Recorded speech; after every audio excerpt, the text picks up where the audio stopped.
तो हेलो बच्चों, तो आज हम फिजिक्स के 28 जनवरी के जेमेंस का पेपर के फर्स्ट शिफ्ट का सॉल्यूशन देखेंगे। तो पहला सवाल देखते हैं। तो पहला सवाल जो है कैलोरीमेट्री का है, जिसमें 10 केजी आइस जो है -10 डिग्री सेल्सियस पे उसको मिक्स किया गया है 100 केजी वाटर का 25 डिग्री सेल्सियस पे। तो बोल रहा है कि ये जो वाटर है 25 डिग्री सेल्सियस पे, ये कितना टेम्परेचर उसका डिक्रीमेंट होगा। ठीक है, तो जो आपको मिक्सचर दिख रहा है वो मिक्सचर ऐसा दिख रहा है। 10 केजी आइस है एट -10 डिग्री सेल्सियस पे, और इसको मिक्स किया 100 केजी वाटर से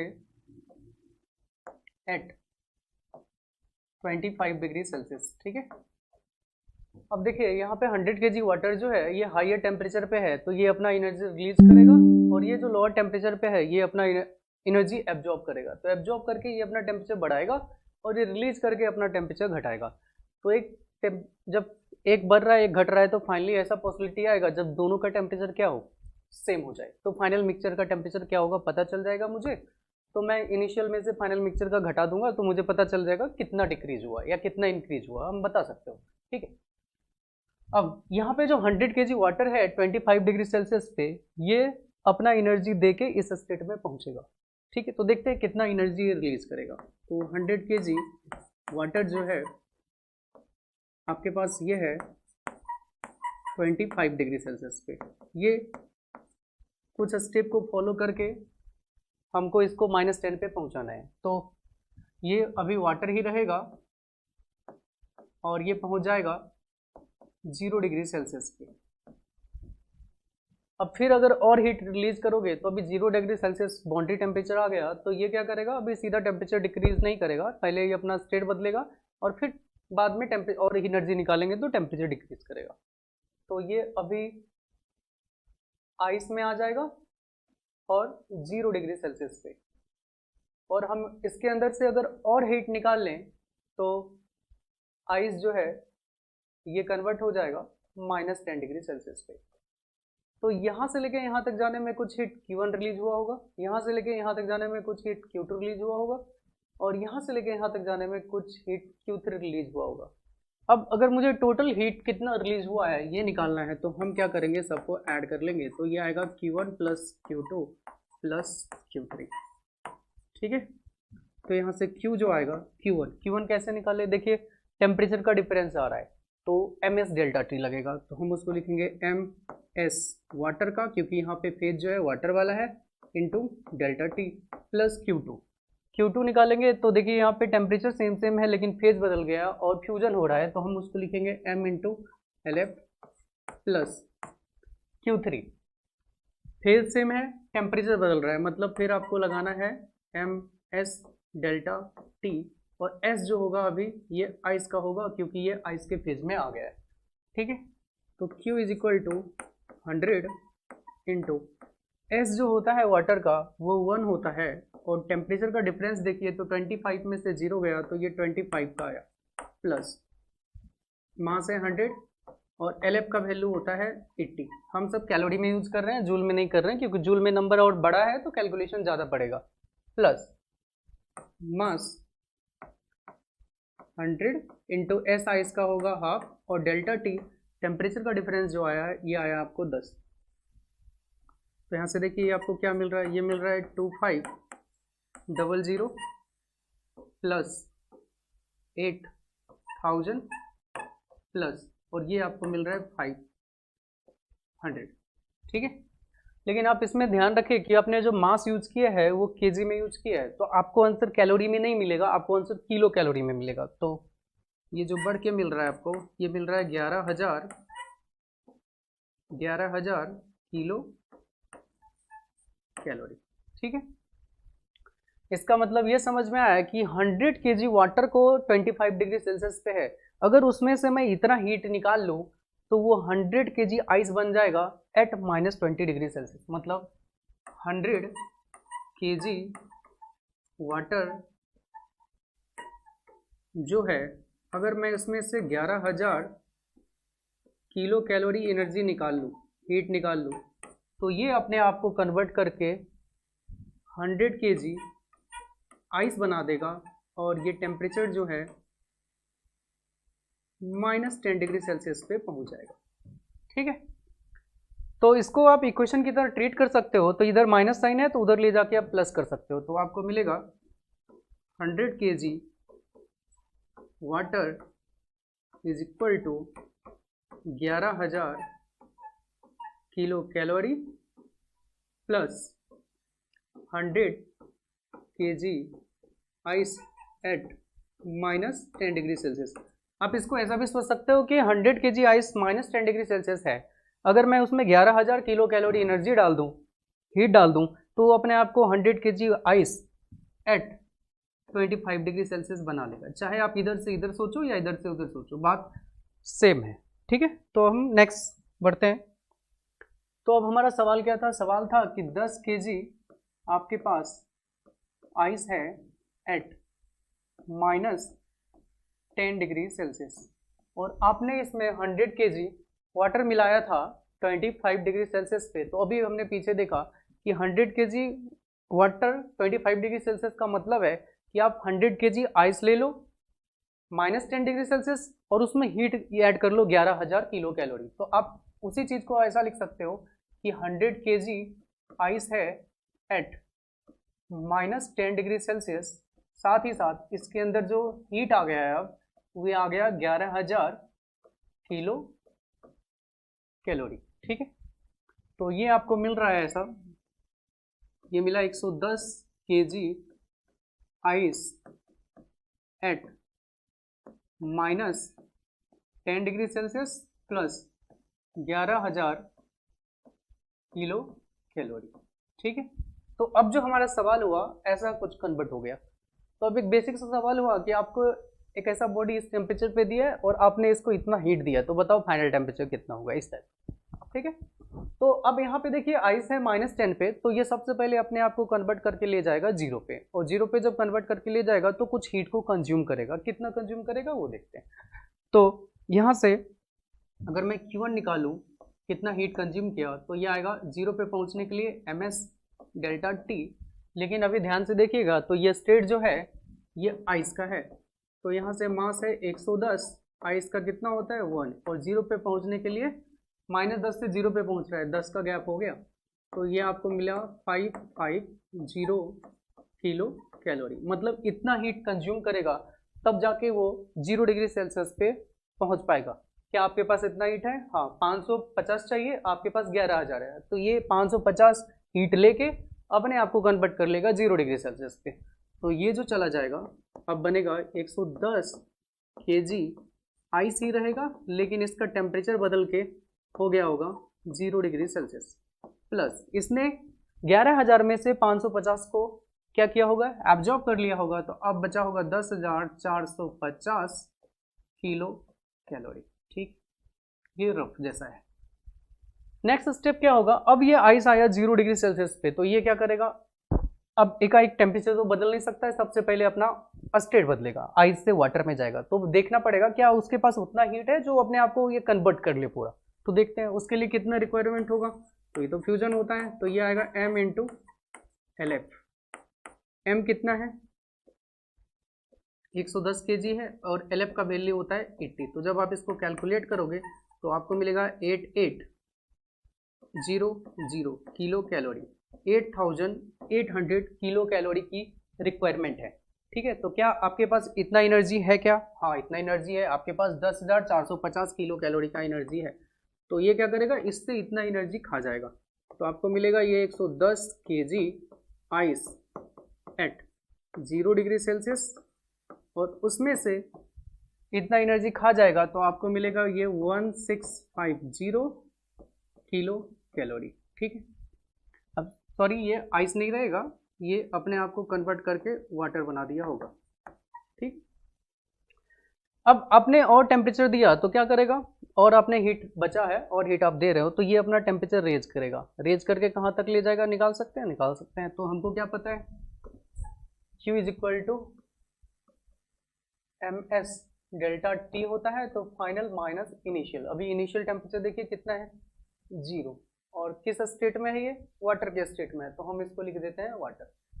अब कितना हीट इसके पास है? 1650 किलो कैलोरी, और मास है 1100, एस वाटर का होता है 1, final temperature T final minus 0। तो यहाँ से जब टी फाइनल हम निकालेंगे तो हमको मिल रहा है 15 डिग्री सेल्सियस। ठीक है, अब फाइनल टेम्परेचर हमको ये पता चल गया कि मिक्सचर का फाइनल टेम्परेचर कितना है, लेकिन सवाल में ये नहीं पूछा था। सवाल में ये पूछा था कि आपका जो वाटर 25 डिग्री सेल्सियस पे था उसके टेम्परेचर में कितना डिक्रीमेंट आया था, कितना कमी हो गया। तो डिक्रीमेंट जो आया, शुरू में वो 25 डिग्री सेल्सियस पे था, लेकिन फाइनली जो मिक्सचर का टेम्परेचर आया वो 15 डिग्री सेल्सियस पे आ गया। तो आपका जो डिक्रीमेंट हुआ ये 10 डिग्री सेल्सियस हुआ। ठीक है, तो देखते हैं प्रीवियस पेपर। तो इसका ऑप्शन हो जाएगा पहला। ठीक है, अब नेक्स्ट बढ़ते हैं। नेक्स्ट सवाल देखिए। नेक्स्ट सवाल में बोल रहा है कि करंट सर्किट से पास कर रहा है, as a function of time दिया है और आपको आरएमएस स्पीड निकालना है t इक्वल टू 0 से 1 टाइम पीरियड के बीच। ठीक है, तो ये बहुत ही बेसिक सा सवाल है। तो आरएमएस करंट का फॉर्मूला क्या होता है? आरएमएस करंट का फॉर्मूला होता है root under I square d t upon d t लिखिए, या एक टाइम पीरियड में पूछ रहा है तो सीधा टाइम पीरियड लिख दीजिए। लिमिट कहाँ से कहाँ तक जाएगा? तो एक टाइम पीरियड मतलब 0 से लेके कैपिटल टी तक।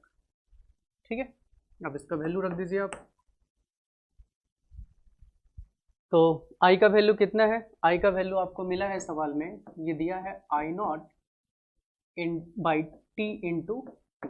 आप इसको कांस्टेंट की तरह ट्रीट कीजिए और स्क्वायर से इंटीग्रेशन से बाहर निकाल लीजिए, तो आपको वो मिल जाएगा आई नॉट का स्क्वायर बाई टी स्क्वायर, लेकिन ये टी वेरिएबल रहेगा, टी का स्क्वायर डी टी इसी में रह जाएगा। अब और नीचे आपको दिखेगा टी और इसका इंटीग्रेशन जाएगा 0 से लेके टी तक। ठीक है, तो ये आपको ऐसा कुछ मिल रहा है, I naught square by t square into t का क्यूब और टी स्क्वायर डी टी, इसका इंटीग्रेशन होगा t cube by 3। Upper limit रखेंगे, लोअर लिमिट रखेंगे, घटाएंगे तो हमको ये मिलेगा t to the power 3 by 3। ठीक है, अब क्या करते हैं, ये दोनों सेम सेम हो गया तो ये कट सकता है, तो आपको मिला ये आई नॉट का स्क्वायर बाई 3। तो फर्दर जब सॉल्व करेंगे तो ये मुझे मिलेगा आई नॉट बाई रूट 3। ठीक है, देखिए ऐसा कुछ ऑप्शन मैच कर रहा है, इसका ऑप्शन 4 मैच कर रहा है। ठीक है, नेक्स्ट सवाल बढ़ते हैं हम लोग। नेक्स्ट सवाल में देखिए ये पोटेंशियोमीटर का सवाल है। इसमें बोल रहा है कि जब आप एक्सटर्नल 4 ओम रेजिस्टेंस लगाते हैं तो बैलेंस पॉइंट जो होता है शिफ्ट कर जाता है 120 सेंटीमीटर पे, और जब आप शंट करते हैं 12 ओम एक्सटर्नल रेजिस्टेंस से तो वो शिफ्ट कर जाता है लेंथ 120 सेंटीमीटर पे। तो आपको पूछा इंटरनल रेजिस्टेंस क्या होगा। ठीक है, तो बहुत बेसिक सा सवाल है। तो हमें क्या पता है कि बैटरी का जो इंटरनल रेजिस्टेंस का फॉर्मूला होता है पोटेंशियोमीटर में, ये होता है एक्सटर्नल आपने कितना रेजिस्टेंस लगाया, शुरू में बैलेंसिंग पॉइंट क्या था, initial balancing length, final balancing length क्या हो गया -1। ठीक है, अब डाटा उठाइए। देखिए यहाँ पे कह रहा है एक्सटर्नल आपने लगाया 4 ओम का। ठीक है, तो 4 ओम का हम लगा देते हैं। इनिशियल लेंथ कितना था हमको नहीं पता, तो मैंने बोला L हो गया कुछ, मान लीजिए। फाइनल लेंथ कितना हो गया, जब आपने 4 ओम का लगाया तो 120 हो गया, तो ये आएगा 120 -1। ठीक है, उसी प्रकार अगर दूसरे केस में देखिएगा तो एक्सटर्नल आपने 12 ओम का लगाया तो इंटरनल रेजिस्टेंस तो नहीं बदलेगा, आप कुछ भी लगा दो, तो इंटरनल रेजिस्टेंस ये दोनों आर सेम सेम होगा, तो आपने लगा दिया 12 ओम। इनिशियल लेंथ कितना था नहीं पता है, फाइनल लेंथ अब जो हो गया 180 हो गया और -1। ठीक है, अब ये भी उसी बैटरी का इंटरनल रेजिस्टेंस है, ये भी उसी बैटरी का इंटरनल रेजिस्टेंस है, तो दोनों को हम क्या करेंगे, इक्वेट कर लेंगे। तो दोनों को इक्वेट करते हैं, तो दोनों को इक्वेट कीजिएगा तो ये आपको मिलेगा 4 into L by 120 -1 is equal to 12 into L by 180 -1। ठीक है, अब देखिए ये 4 से 3 टाइम्स में कट जाएगा, तो आपको मिलेगा ये L by 120 -1 is equal to 3 into L by 180 -1। ठीक है, तो ये आपको मिला L बाई 120 -1, 3 से मल्टीप्लाई कीजिएगा तो मिलेगा L बाई 60 -3। ठीक है, तो हम क्या कर रहे हैं, इसको इधर और उसको उधर भेज रहे हैं, तो मुझे मिलेगा L by 60 -L by 120 is equal to ये -3 इधर आके +3 3 -1, देखिए इसको डबल कीजिए तो ये आपको मिलेगा 12 minus L, L by 120 is equal to 2। तो जो इनिशियल बैलेंसिंग लेंथ है वो हमको मिल गया 240 सेंटीमीटर। लेकिन सवाल में इनिशियल बैलेंसिंग लेंथ नहीं पूछ रहा है, सवाल में पूछ रहा है कि बैटरी का इंटरनल रेसिस्टेंस कितना था। तो आप यहाँ जो दो इक्वेशन बना है इसमें से किसी में रख दीजिए, उससे आंसर आ जाएगा। तो मैं इस पहले वाले इक्वेशन में रख रहा हूँ। तो यहाँ पे आर जो आया था हमारा, ये आया था 4 into L initial upon 120 minus 1। ठीक है, तो इंटरनल रेसिस्टेंस होगा 4 इंटू एल इनिशियल हमने निकाल लिया, ये है 240 बाय 120 माइनस 1। तो ये आएगा 4 इंटू 2 माइनस 1। तो इंटरनल रेसिस्टेंस जो आया ये आया 4 इंटू 2 माइनस 1 को आप 1 लिख सकते हो, तो ये आया 4 ओम। आप देखिए ऑप्शन नंबर ये दूसरा करेक्ट है। ठीक है, तो ये 29 सवाल देखिए, तो ये रोटेशन का है जिसमें आपको पूछ रहा है एंगुलर एक्सेलरेशन ए बी के अबाउट क्या होगा। ठीक है, तो सबसे पहले हम क्या करेंगे, टॉर्क का इक्वेशन लिखेंगे और थोड़ा यूनिट देखिए। तो यूनिट क्या है यहाँ पे, डाइन सेंटीमीटर में ग्राम है, ग्राम है। अच्छा, इसका मास और रॉड का मास, सबका मास 600 ग्राम दिया है और दोनों डिस्क का रेडियस जो है 10 सेंटीमीटर दिया है। तो यूनिट जो है सीजीएस यूनिट है, ऐसा यूनिट नहीं है। तो आप सब जो भी कैलकुलेशन करोगे आप सीजीएस यूनिट में करोगे। ठीक है, तो इसका मास और रॉड का मास, सबका मास क्या है, सेम है। तो आप क्या लिख सकते हो, हमें पता है टॉर्क जो फॉर्मूला होता है ये होता है आई इंटू अल्फा। और अगर मैं इसको टॉर्क को एक्सिस के अबाउट लिखता हूँ तो मुझे मोमेंट ऑफ इनर्शिया भी एक्सिस के अबाउट लिखना होता है। ठीक है, इंटू अल्फा वेक्टर। अब मुझे जो मोमेंट ऑफ इनर्शिया लिखना है, मुझे ए बी के अबाउट लिखना है, moment of inertia A B के अबाउट। तो क्या लिखेंगे, ये देखिए इन द प्लेन है, डिस्क इस टाइप का है और इसके प्लेन में एक्सिस है। तो इन द प्लेन है तो पैरेलल एक्सिस हम लगाएंगे, और डिस्क का जो आउट ऑफ द प्लेन होता है वो होता है एम आर स्क्वायर बाई 2। तो इन द प्लेन होगा उसका आधा, एम आर स्क्वायर बाई 4। ठीक है, तो इस डिस्क का आएगा M R square by 4 plus parallel axis theorem, मुझे इस लाइन के अबाउट निकालना है, तो एम एक्स स्क्वायर, ये हो जाएगा एम इंटू 10 का स्क्वायर प्लस। फिर दूसरे डिस्क का देखिए, तो दूसरे डिस्क का कितना हो जाएगा, ये भी होगा M R square by 4, M R square by 4 plus M X square, ये है 20 का स्क्वायर प्लस रॉड का M L square by 12, L कितना है उसका 30 बाई 12। ठीक है, अब इसको थोड़ा सा कैलकुलेट कीजिए।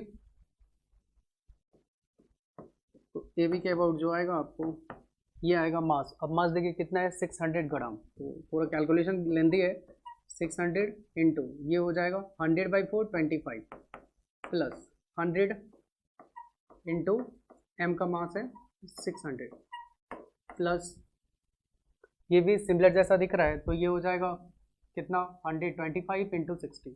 तो 600 इंटू 25 प्लस ये आ जाएगा आपको 600 इंटू 400 प्लस 600 इंटू 900 बाई 12। ठीक है, अब थोड़ा सा हम इसका कैलकुलेशन देखेंगे, दिखने में थोड़ा लेंदी लग रहा है। A B is equal to ये आएगा 600 इंटू 25 और 600 इंटू 25, ये रिपीट हुआ तो हम इसको लिख सकते हैं 600 इंटू 50। और यहाँ पे देखिए 600 इंटू 100 और 600 इंटू 400। तो पहले मैं इस दोनों को एक साथ क्लब करता हूँ, तो इसको हम लिख सकते हैं, ये मुझे मिला 600 इंटू 50 प्लस, फिर मैं इस दोनों को एक साथ क्लब कर रहा हूँ, तो ये मुझे मिलेगा 600 इंटू 500 प्लस, इसको सॉल्व करते हैं तो ये 50 बार में कट जाएगा, तो ये मुझे मिलेगा 900 इंटू 50। ठीक है, अब फिर आगे कैलकुलेट करिए, थोड़ा सा कैलकुलेशन ज़्यादा है इसमें। ये मिलेगा मुझे 600 इंटू 550 और प्लस ये आ जाएगा 900 इंटू 50। ठीक है, अब मन करे तो कॉमन ले लो, नहीं तो डाटा आप रख देना। तो आपको निकालना क्या था, अल्फा निकालना है, तो अल्फा को हम लिखेंगे torque upon moment of inertia. तो टॉर्क कितना है आपको ये दिया है 43 इंटू 10⁵ और मोमेंट ऑफ इनर्शिया इसका वैल्यू इसमें पुट करोगे तो ये आपको अप्रॉक्सीमेटली 11 आ जाता है, 11 रेडियन पर। थोड़ा कैलकुलेशन ज़्यादा है इसलिए हम थोड़ा स्किप कर रहे हैं, ठीक है। तो हम नेक्स्ट सवाल में बढ़ते हैं। नेक्स्ट सवाल देखिए, आपको बोल रहा है कि water drops fall from the tap on a floor 5th meter below at regular interval of time. The first drop strike the floor when the 6th drop begins to fall. Okay, जब पहला drop ground से टकराता है तो 6th drop क्या होता है, चालू होता है गिरना, ठीक है। तो कह रहा है कि 4th ड्रॉप कहाँ पे होगा, और एक दिया है उसने कि रेगुलर इंटरवल पे हो रहा है, ठीक। अब हमको पता है कि फ्री फॉल में अगर सेम टाइम इंटरवल पर देखते हैं तो जो डिस्टेंस कवर करता है वो ऑड नंबर का रेशियो होता है, ठीक है। चलिए ऐसा कुछ देखते हैं। तो ये पहला ड्रॉप है, ये दूसरा ड्रॉप है, ये तीसरा ड्रॉप है, ये चौथा ड्रॉप है, ये 5वां ड्रॉप है और ये 6ठा ड्रॉप है। तो ये हुआ फर्स्ट, ये सेकेंड हो गया, ये थर्ड हो गया, ये फोर्थ हो गया, ये 5th हो गया और ये ड्रॉप 6th हो गया, ठीक है।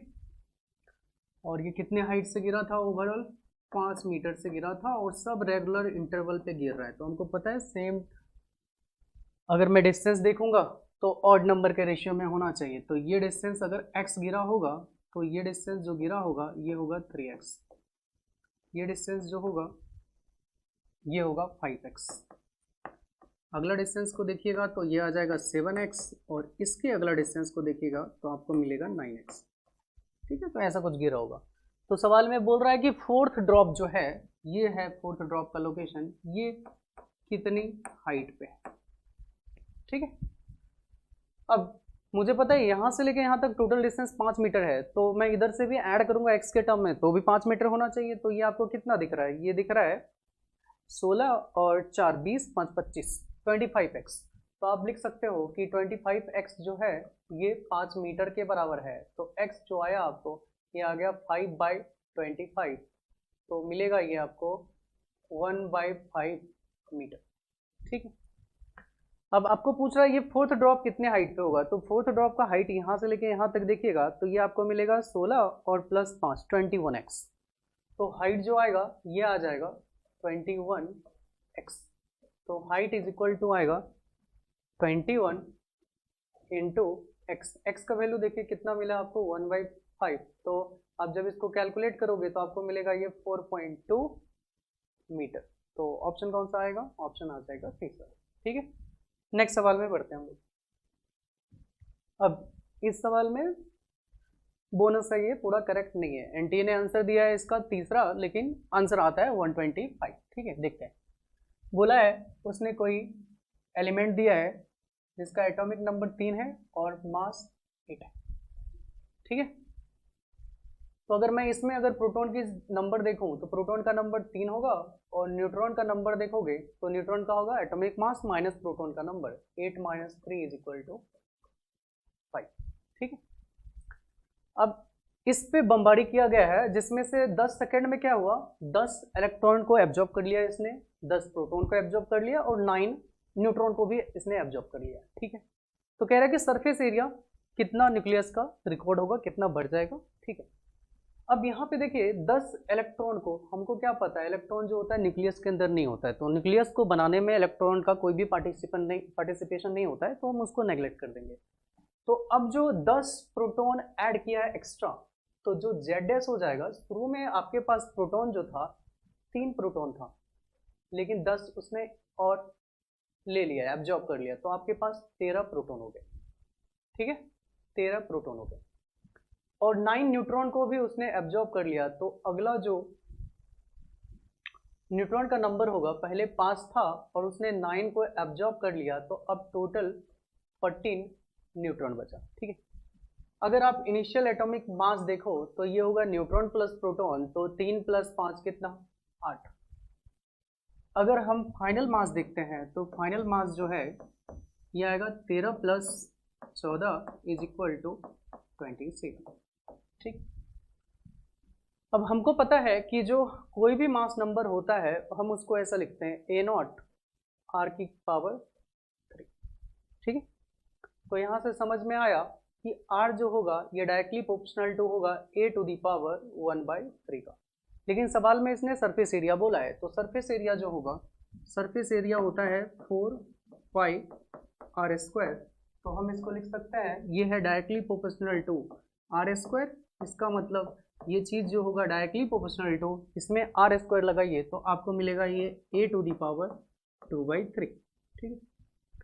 तो अगर मैं सरफेस एरिया 2/सरफेस एरिया 1 करूं तो मुझे मिलेगा एरिया फाइनल 2 वाला, एरिया इनिशियल 1 वाला टू दी पावर 2/3। तो फाइनल अगर एटॉमिक मास देखिए तो फाइनल एटॉमिक मास कितना हो चुका है 27, और इनिशियल एटॉमिक मास कितना है आपके पास, इनिशियल एटॉमिक मास है 8 और उसकी पावर कितना है ये 2/3 है। तो 27 का 1/3 करेंगे मतलब पावर में तो 3 और 2 आएगा उसका स्क्वायर, तो ये आ जाएगा 9/4, ठीक है। अब अगर हमको परसेंटेज चेंज निकालना होता है तो कैसे निकालते हैं, परसेंटेज चेंज होता है final minus initial upon original कितना था इंटू 100%। आप इसी को ऐसा लिख सकते हो, ये है S2 minus S2/S1 minus 1 into 100%। तो ये आपको मिला 9/4 माइनस 1 इंटू 100%। तो जब आप इसको सॉल्व करोगे तो ये आपको मिलेगा 125%, ठीक है। लेकिन यहाँ पे ऑप्शन में 125 कोई भी नहीं था, एनटीए वालों ने आंसर इसका दे रखा है 225, तो बोनस होगा ये सवाल, ठीक है। नेक्स्ट बढ़ते हैं हम लोग। नेक्स्ट सवाल देखिए, ये बेसिक सवाल है, आपको इलेक्ट्रोमैग्नेटिक एक फील्ड दिया है जो मीडियम से पास कर रहा है, तो आपको रिफ्रैक्टिव इंडेक्स बताना है मीडियम का, ठीक है। तो हमको क्या पता है इलेक्ट्रिक फील्ड के बारे में, तो इलेक्ट्रिक फील्ड जो होता है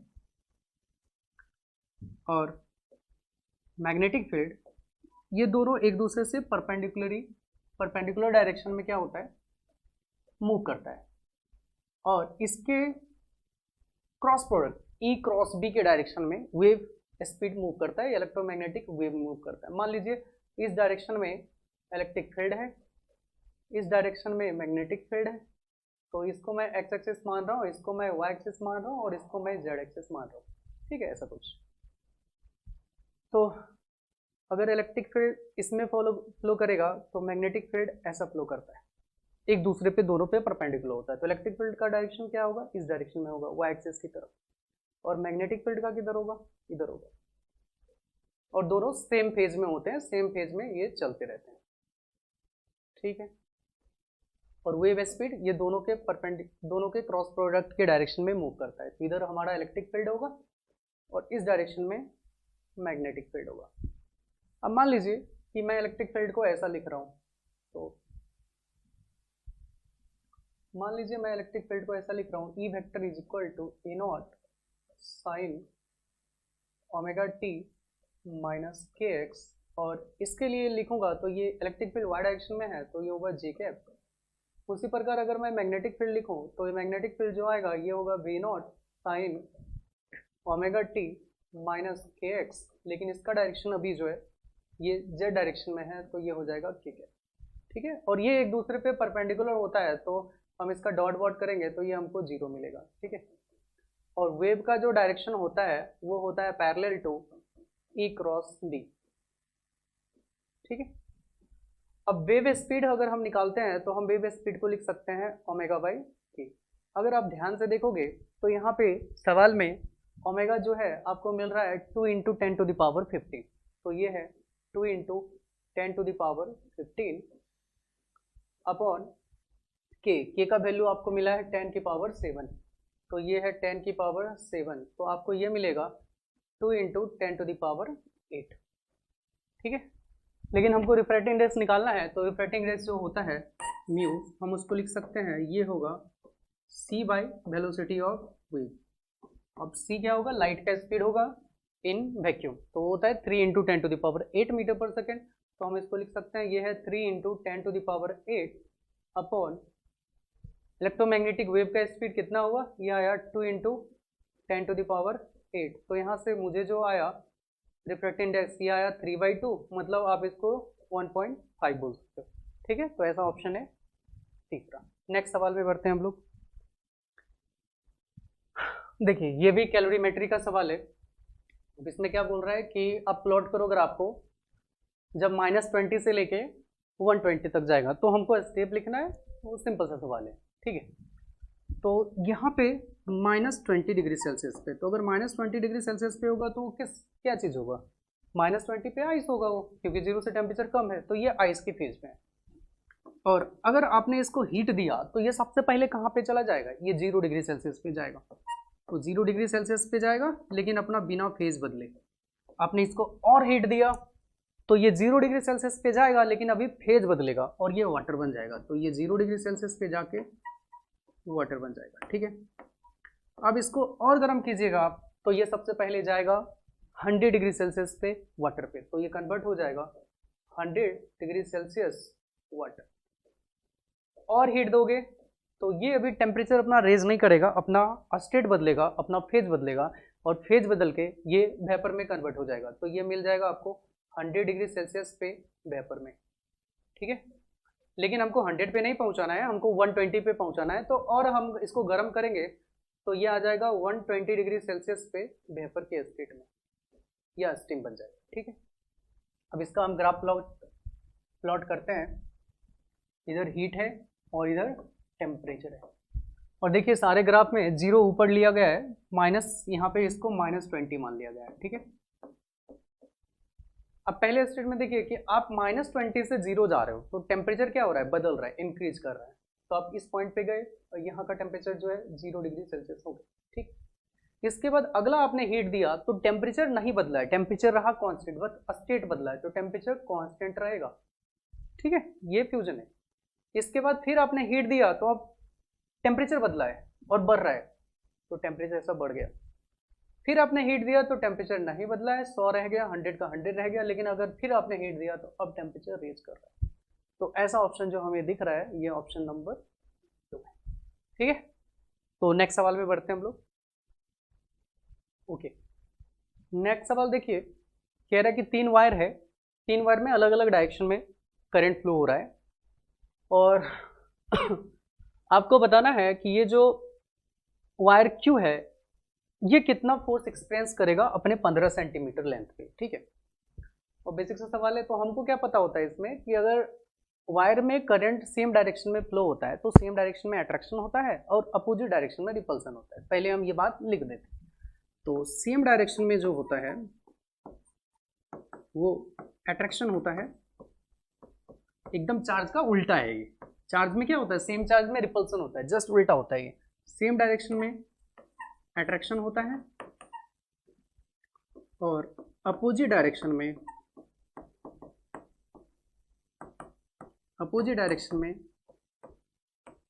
रिपल्सन होता है।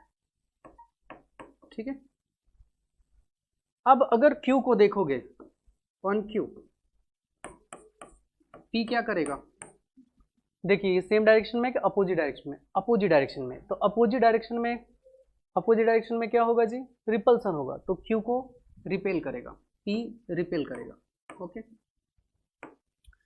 और अगर आप R को देखो तो Q पे R जो है अट्रैक्ट करेगा, क्योंकि दोनों का सेम डायरेक्शन है, तो ये अट्रैक्ट करेगा। ठीक है, तो क्या समझ में आया कि अगर मैं Q वायर को देखूं तो P वायर जो है इसको रिपेल कर रहा होगा, इधर अपने से दूर धकेल रहा होगा, और R वायर जो है अपनी तरफ अट्रैक्ट कर रहा होगा।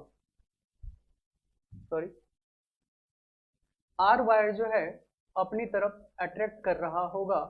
तो अगर आप ओवरऑल फोर्स देखिए Q वायर पे, तो ये राइट डायरेक्शन में है R की तरफ, तो इसका आंसर टुवर्ड्स R वाला आना चाहिए। ठीक है, तो इसमें 2 ऑप्शन है, तो दोनों में से कोई भी करेक्ट होगा, तो हमको डाटा चेक करना पड़ेगा। ठीक है, अब हमको क्या फॉर्मूला पता है कि फोर्स पर यूनिट लेंथ जो होता है ये होता है μ0 I1 I2 बाय 2πd, जहाँ पे ये जो μ0 का वैल्यू होता है ये होता है 4π × 10⁻⁶।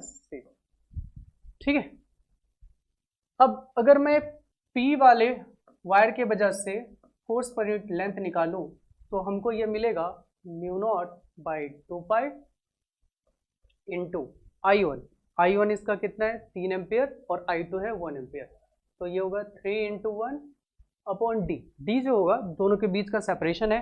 अब दोनों के बीच का सेपरेशन कितना है जी 3 सेंटीमीटर, लेकिन आपको ऐसा यूनिट में कन्वर्ट करना पड़ेगा, तो आपको वो मिलेगा 3 इंटू 10⁻⁻²।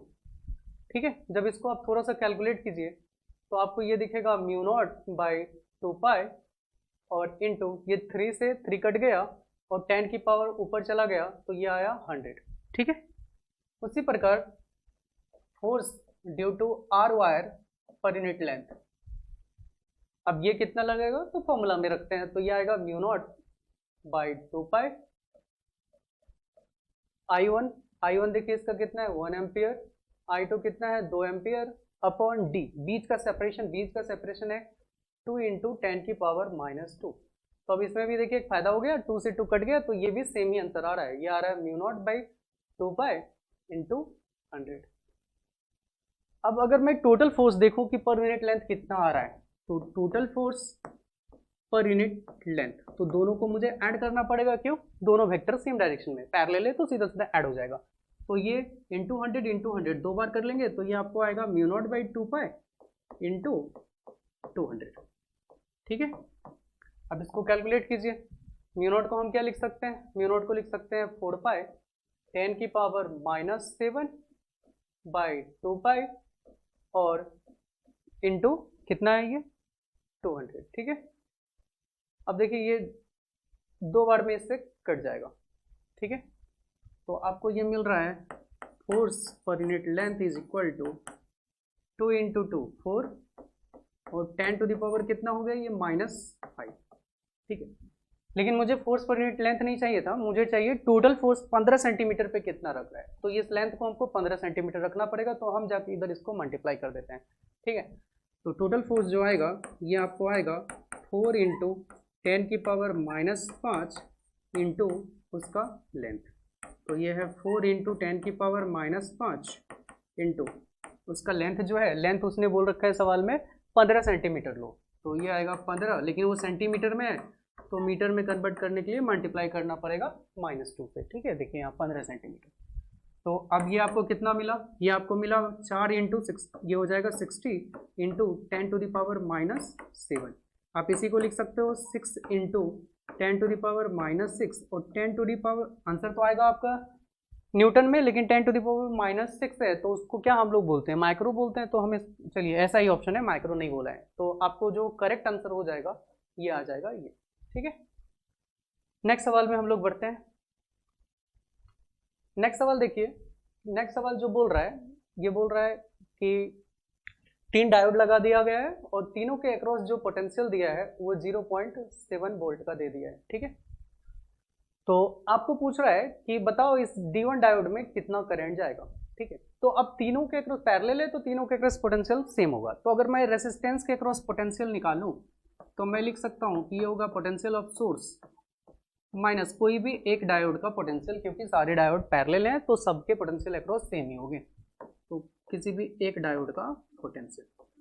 ठीक है, तो रेसिस्टेंस के अक्रॉस जो पोटेंशियल आया आपको ये मिला सोर्स के अक्रॉस, कितना है वो 12 वोल्ट, तो ये आएगा 12 माइनस डायोड के अक्रॉस पोटेंशियल वो कितना है 0.7, तो जब आप इसको कैलकुलेट करोगे तो रेसिस्टेंस के अक्रॉस जो पोटेंशियल आएगा ये आएगा 11.3 वोल्ट।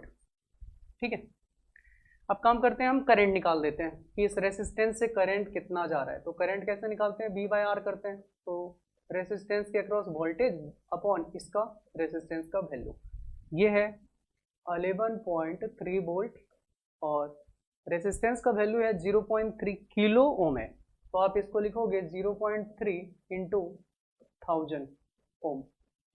ठीक है, जब आप इसको कैलकुलेट करोगे तो आपको ये मिलेगा 37 पॉइंट समथिंग ऐसा कुछ मिलेगा। ठीक है, तो मिली एम्पेयर में।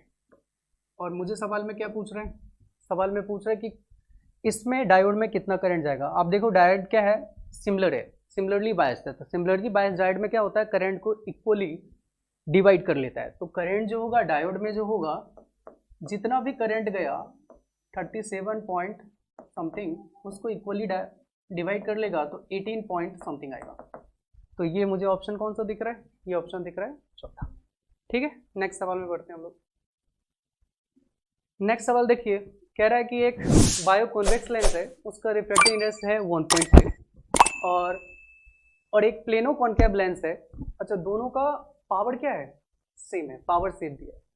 कह रहा है कि जो प्लेनो कॉनकेव लेंस है उसका जो बैक साइड है वो बायो कॉन्वेक्स लेंस के बैक साइड से मैच कर रहा है, मतलब दोनों का बैक साइड का रेडियस ऑफ कर्वेचर क्या होगा, सेम सेम होगा। ठीक, तो कह रहा है कि ratio of radius of curvature front और बैक सरफेस का बताओ। ठीक है, तो बायो कॉन्वेक्स है तो हम कुछ ऐसा मान लेते हैं, एक कॉन्वेक्स, तो इसकी रेडियस ऑफ कर्वेचर इधर कुछ फ्रंट वाली R1 होगी और बैक सरफेस की कुछ R2 होगी। लाइट इधर से इधर गया होगा, कुछ कन्वर्ज कर गया होगा। ठीक, और दूसरा एक प्लेनो कॉनकेव है, तो प्लेनो कॉन्वेक्स ऐसा होगा, लेकिन बैक सरफेस का रेडियस ऑफ कर्वेचर भी क्या है, R2 है, और ये प्लेन है तो इसका रेडियस ऑफ कर्वेचर क्या होगा, टेंडिंग टू इन्फिनिटी होगा। ठीक, तो हमको फॉर्मूला क्या पता है कि जो 1/f होता है लेंस मेकर फॉर्मूला, ये होता है mu L upon medium minus 1/R1 minus 1/R2।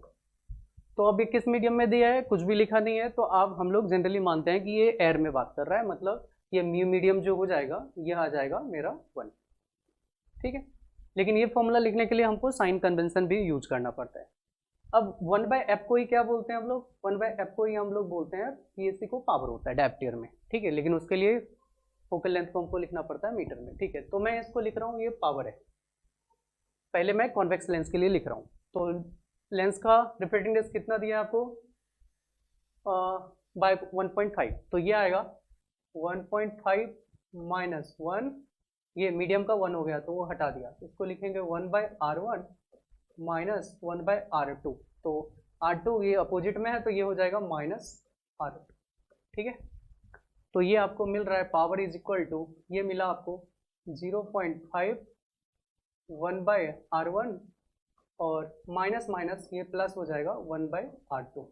हम इसको इक्वेशन 1 बोल रहे हैं। ठीक है, अब सवाल में बोला कि जो तुम्हारा पावर बायो कॉन्वेक्स लेंस का है वही सेम पावर है प्लेनो कॉनकेव लेंस का। तो एक बार सेम इक्वेशन को प्लेनो कॉनकेव के लिए लिख दे रहा हूं मैं, तो यहाँ से 1/f को तो मैं P ही लिख सकता हूँ, तो ये आएगा लेंस का रिफ्रैक्टिव इंडेक्स जो कि आपको मिला है 1.7, तो ये आएगा 1.7 माइनस 1 अपॉन 1/R1। R1 अगर देखिएगा प्लेनो कॉनकेव में तो ये कितना है, इन्फिनिटी, माइनस 1/R2, जो इसका R2 है वही बैक सरफेस इसका भी R2 है, लेकिन साइन के साथ यूज करेंगे तो हम लिखेंगे माइनस R2।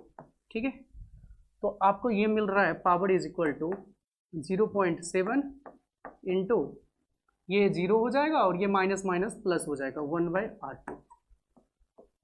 अब सवाल में बोला है कि दोनों का पावर क्या है, सेम है, तो हम दोनों इक्वेशन को सेम सेम कर लेंगे। तो यहाँ पे जो इक्वेशन आपको मिला है ये मिला है 0.5 1/R1 plus 1/R2 is equal to 0.7 into 1/R2। ठीक है, मैं क्या कर रहा हूँ, इसके पॉइंट्स को और इसके पॉइंट्स को उड़ा दे रहा हूँ। ठीक है, तो आप 5 को उधर डिवाइड कर लीजिए, तो आपको मिल जाएगा ये 1/R1 plus 1/R2 is equal to 7/5 R2। अब R2 को उधर ले जाके बस एक सिंपल सा कैलकुलेशन करना है, तो हमको मिलेगा ये 1/R1 is equal to 7/5 R2 minus 1/R2। तो जब इसको कैलकुलेट करेंगे तो यहाँ 5 और 5 से मल्टीप्लाई कीजिए तो 2/5 R2 आ जाएगा। सवाल में हमें पूछ रहा है कि आप ये बताओ फ्रंट वर्सेस बैक R1/R2 बताओ। तो हम क्या कर रहे हैं, इसको इधर फेंक रहे हैं, इसको इधर फेंक रहे हैं, तो R1/R2 जो आएगा ये मिल जाएगा, R2 से 5 मल्टीप्लाई है और R1 से 2 मल्टीप्लाई है, ये आएगा 5:2। ठीक है, तो इसका आंसर हो जाएगा पहला। अब नेक्स्ट सवाल में बढ़ते हैं हम लोग। नेक्स्ट सवाल देखिए, ये थर्मोडायनेमिक्स का है, और थर्मोडायनेमिक्स में क्या बोल रहा है कि ऐसा कुछ इक्वेशन दे दिया है इस पैराबोला का। ठीक है, इस पैराबोला का ऐसा कुछ इक्वेशन दे दिया है जहाँ पे ए कांस्टेंट है, आपको बोल रहा है कि टोटल वर्क डन बताओ इस क्लोज पाथ में। इस क्लोज पाथ का मतलब इस वाले पाथ में आपको टोटल वर्क डन बताना है, ठीक है, मतलब एक साइकिल में वर्क डन बताना है, ठीक है। अब सबसे पहले हम डायरेक्शन देखेंगे, तो सबसे पहले डायरेक्शन देखिएगा तो एंटी क्लॉकवाइज है, तो एंटी क्लॉकवाइज है तो वर्क डन क्या आता है, निगेटिव आता है। क्लॉकवाइज में प्लस आता है साइकिल के लिए, और एंटी क्लॉकवाइज में निगेटिव आता है, मतलब ये दोनों में से ऑप्शन होगा जो कि दिख रहा है कि चौथा ऑप्शन है, ठीक है। तो अब हमको इसको निकालना है, अब कैसे निकालें, तो हमें पता है कि अगर प्रेशर वर्सेस वॉल्यूम ग्राफ दिया है तो अगर आपको वर्क निकालना है तो उसका एरिया हो जाएगा, तो वर्क जो होगा, और साइन कन्वेंशन हम बाद में लगाएंगे, तो ये एरिया के बराबर होगा। और एरिया को मैं कैसे लिख सकता हूँ, अगर मुझे ये एरिया निकालना है तो मुझे इस पूरे रेक्टेंगुलर एरिया में से ये जो पोर्शन है पैराबोला वाला, ये जो पोर्शन दिख रहा है मुझे पैराबोला वाला, जैसा इधर दिख रहा है मुझे वैसा इधर दिख रहा है, ये दोनों पोर्शन को घटाना पड़ेगा, तो मैं लिखूंगा 2 टाइम्स एरिया ऑफ पैराबोला, ठीक है। अब थोड़ा सा अगर मुझे रेक्टेंगल का एरिया लिखना है तो मुझे लेंथ इंटू ब्रेथ, लेंथ तो हमको पता है कि ब्रेथ नहीं पता है, तो मैं इसको कुछ P0 मान लेता हूँ, ठीक है।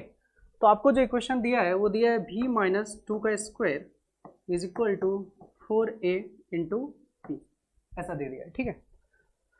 अब चाहे अगर वॉल्यूम 1 रखो तो भी प्रेशर सेम आ रहा है, चाहे वॉल्यूम 3 रखो तो भी प्रेशर सेम आ रहा है, क्योंकि AC जो है आइसोबैरिक प्रोसेस है, ठीक है। तो मैं वॉल्यूम 1 रख दूं या 3 रख दूं, आंसर मुझे प्रेशर का सेम आएगा, तो मैं 1 रख रहा हूं, तो 1 माइनस 2 का square is equal to 4a into pressure को मैं लिख सकता हूँ इस पॉइंट पे P0, ठीक है। तो ये आपको मिलेगा -1 का square 1/4a is equal to P0, ठीक है। अब आगे बढ़िए, तो वर्क डन जो आएगा क्या आएगा, रेक्टेंगुलर का एरिया, तो रेक्टेंगल का एरिया कितना होगा, लेंथ इंटू ब्रेथ, ब्रेथ कितना है 2 इंटू P0, तो ये आएगा 2 इंटू P0 माइनस, अब अगर मैं पैराबोला को देखूं तो पैराबोला अपने वर्टेक्स के अबाउट सिमेट्रिक होता है, मतलब जैसा इधर का एरिया बनेगा वैसा इधर का एरिया बनेगा, तो चाहे आप 1 से लेके 2 तक जाओ, चाहे 2 से लेके 3 तक इंटीग्रेट करो, दोनों केस में क्या आएगा, एरिया सेम होगा। तो मैं कोई भी एक प्रेफर कर ले रहा हूँ, 1 से लेके 2 तक चला जा रहा हूँ, तो मैं लिखूंगा 2 टाइम्स एरिया, एरिया क्या होता है y dx, y के जगह पे क्या आएगा जी, प्रेशर आएगा, y dx, x के जगह पे क्या आएगा, वॉल्यूम आएगा, और इंटीग्रेशन कहाँ से लेके कहाँ तक करना है, आप 1 से लेके 2 कर लो या 2 से लेके 3 कर लो, बात सेम है, तो मैं 1 से लेके 2 तक कर रहा हूँ, ठीक है। अब इसको थोड़ा सा हम कैलकुलेट करेंगे, तो वर्क डन जो आएगा ये आएगा 2P0 माइनस 2 टाइम्स इंटीग्रेशन 1 से लेके 2 तक, और प्रेशर को आप क्या लिख सकते हो, जनरल v माइनस 2 का स्क्वायर बाय 4a, तो आप इसको लिख सकते हो v माइनस 2 का whole square by 4a into D, ठीक है। तो ये आपको मिलेगा, ये मिला है 2P0 माइनस 2 इंटू, ये 4a को बाहर कॉमन ले लीजिए तो 1/4a हो जाएगा, और ये मिलेगा इंटीग्रेशन 1 से लेके 2 तक, v माइनस 2 का होल स्क्वायर है, तो आप उसको क्या लिख सकते हो, ये इसको लिख सकते हो v स्क्वायर माइनस 2ab, तो 4b हो जाएगा, प्लस b 4 इंटू dv, ठीक है। हमको इसको कैलकुलेट करना है। अब देखिए ये आपको मिल रहा है 2 इंटू P0, P0 का वैल्यू पता है मुझे 1/4a, ये है 1/4a माइनस 2 इंटू 1/4a, और इसका इंटीग्रेशन जो होगा v स्क्वायर डी वी, ये आ जाएगा VQ/3, लिमिट जाएगा 1 से लेके 2 तक, -4 v डी वी, उसका हो जाएगा v स्क्वायर बाई 2, लिमिट जाएगा 1 से लेके 2 तक, और +4 dv का इंटीग्रेशन हो जाएगा v, लिमिट जाएगा 1 से लेके 2 तक, ठीक है। ऐसा कुछ होगा, आप कैलकुलेट कीजिए इसको आगे, तो ये आपको मिल रहा है 1/2a माइनस 1/2a इंटू, ये मिलेगा 2 का क्यूब माइनस 1 का क्यूब, 2 का क्यूब माइनस 1 का क्यूब 7/3 माइनस, ये इससे 2 टाइम्स में कट जाएगा, और आपको मिलेगा ये v का स्क्वायर, 2 का स्क्वायर माइनस 1 का स्क्वायर, जो कि आपको मिल रहा है ये 3, plus 4 into 2 minus 1 is equal to 1, ठीक है। अब थोड़ा और आगे बढ़िए, तो वर्क डन जो आया ये आया 1/2a माइनस 1/2a ये मिला आपको 7/3, 4 में से 6 गया -2, तो आप लिख सकते हो 7/3 -2, ठीक है। तो जब आगे बढ़ोगे तो आपको मिलेगा ये 1/2a माइनस 1/2a इंटू ये मिल गया 6 1/3, ठीक है। अब चाहो तो आप कॉमन ले लो 1/2a कॉमन लीजिएगा तो आपको मिलेगा 1 माइनस 1/3, तो ये मिल रहा है 1/2a इंटू 3 माइनस 1 2/3, ये कट जाएगा तो वर्क डन जो आपको आया है ये आया है 1/3a, लेकिन यहाँ पे प्लस आया, मुझे लास्ट में साइन कन्वेंशन मानना पड़ेगा। तो चूंकि ये एंटी क्लॉकवाइज में साइकिल है तो वर्क डन क्या आना चाहिए, निगेटिव आना चाहिए, ठीक है। तो इसका आंसर आ जाएगा 4। चलिए नेक्स्ट सवाल में बढ़ते हैं। नेक्स्ट सवाल देखिए, ये करंट चैप्टर का है। इसमें बोल रहा है कि दो सेल है, उसका दोनों का ईएमएफ सेम है और इंटरनल रेजिस्टेंस भी सेम है। दोनों को एक्सटर्नल रेजिस्टेंस के अक्रॉस जोड़ा गया। और कैसे जोड़ा गया, बोलता है कि एक बार सीरीज में जोड़ दिया दोनों सेल को और एक बार दोनों सेल को पैरेलल में जोड़ दिया, लेकिन दोनों केस में करंट जो है सेम पास कर रहा है। चलिए ठीक है, देखते हैं। तो पहले हम क्या करते हैं, इस सेल को निकालते हैं। तो मुझे क्या दिखेगा, ये मुझे कुछ ऐसा दिखेगा, दो बैटरी दो सेल, उसका कुछ इंटरनल रेजिस्टेंस और आप ऐड कर रहे हो 6 ओम के अक्रॉस। तो मान लीजिए इसका ई था, इसका भी ई था, इंटरनल रेजिस्टेंस आर है, आर है। दूसरे केस में बोला उसने कि इसी दोनों बैटरी को अब सीरीज में ना ऐड करके पैरेलल में ऐड कर दिया, तो हम पैरेलल में ऐड कर देते हैं। और ये भी किसके एक्सटर्नल के अक्रॉस ऐड किया है, 6 ओम के बैटरी के। तो ये भी ई है, ये आर है, ये ई है और ये आर है, ठीक है। बोल रहा है कि दोनों केस में जो 6 ओम से करंट जा रहा है वो सेम सेम जा रहा है। तो मैंने बोला इधर आई नॉट है तो इधर भी कुछ आई नॉट गया होगा, ठीक है। तो यहाँ से हम आई नॉट आराम से निकाल सकते हैं, क्या होगा, बी बाई आर होगा। तो बी कितना है, ई और ई, ये हो गया 2e अपॉन आर, तो आर और आर 2r प्लस 6, तो ये हो गया 2r प्लस 6, ठीक है। अब इसको सॉल्व करने के लिए, ये पैरेलल बैटरी है, तो पैरेलल बैटरी में दो बैटरी है, तो हम इसको दोनों को हटा के इसके जगह पे इसका इक्विवेलेंट ला सकते हैं। तो ई इक्विवेलेंट जो होता है ये होता है E by R plus E by R, दोनों सेम सेम पोलरिटी है, 1 by R plus 1 by R. जब इसको सॉल्व करेंगे तो ये तो मुझे ई ही मिल जाएगा, और मुझे इस दोनों रेसिस्टेंस को हटा के भी एक सिंगल रेसिस्टेंस निकालना है। तो इक्विवेलेंट जब सॉल्व करेंगे तो मुझे मिलेगा ये 1 by R plus 1 by are.